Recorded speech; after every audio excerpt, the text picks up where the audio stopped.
आज इस टॉपिक पे बात करूँगी वो पार्ट 1 और पार्ट 2 पे अपलोड होगी वीडियो। तो अगर आप लोगों को नॉलेज और लेनी है इस बारे में तो आप लोग पार्ट 2 ज़रूर देखिएगा।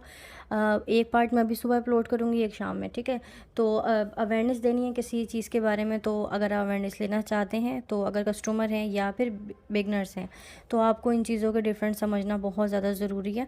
आजकल मार्केट के अंदर इतना फ्रॉड हो रहा है, तो समझ नहीं आता कौन सच बोल रहा है, कौन झूठ बोल रहा है। पता नहीं हम उसको झूठा करार कह दें और वो उसको नॉलेज ही ना हो इस बारे में। तो ये बहुत सोच समझ के करने वाली बातें हैं जो मैं आज करने वाली हूँ, क्योंकि कमेंट शायद ऐसे भी आ सकते हैं बेकर्स के कि आप ऐसे कैसे कह सकती हैं किसी को। तो मैं दोनों ही टॉपिक आप लोगों के सामने रख रही हूँ, जिसमें मैं किसी को झूठा नहीं बोल रही, मगर कुछ हैं जिनको शायद नॉलेज होने के बाद भी वो लोगों को उल्लू बना रही हैं, ठीक। अच्छा, बात क्या करने वाली हूँ, बात करने वाली हूँ केक के बारे में, चॉकलेट स्पंज के बारे में। एक होता है चॉकलेट स्पंज फज, ठीक है, जिसको मैंने अक्सर सुना है वीडियो में बेकर्स बोल रही होती हैं कुछ बेकर्स कि आज हम बना रहे हैं चॉकलेट फज केक, और वो नॉर्मल बेसिस स्पंज सेल कर रही होती हैं। और कुछ लोगों को अवेयरनेस नहीं होती है, और मतलब कि वो नॉर्मल बेसिस स्पंज होता है जो सिर्फ एग, मैदा और आपका बस शुगर और वनीला एसेंस के थोड़ा बहुत ऑयल से बनता है, ठीक है। एक सिंपल स्पंज होता है, वो बहुत कम रीज़नेबल प्राइस में आपको पड़ जाता है।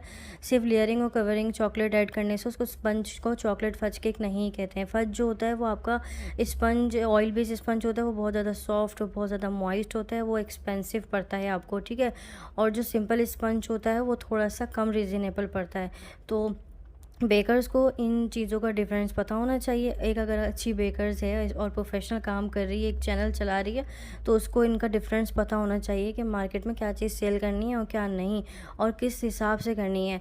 और अगर सामने वाले कस्टमर को नॉलेज नहीं है, तो आपका फ़र्ज़ बनता है कि आप उसको नॉलेज दें कि आपको कौन सा स्पंज चाहिए। और अगर आपको फज स्पंज की रेसिपी चाहिए तो मुझे कमेंट करके बताएं, और अगर आपको सिंपल बेस स्पंज चाहिए या दोनों का डिफरेंस समझना है तो मुझे कमेंट लाजमी करें, और पार्ट 2 लाजमी देखें मेरा। Thanks for watching. अल्लाह हाफिज़।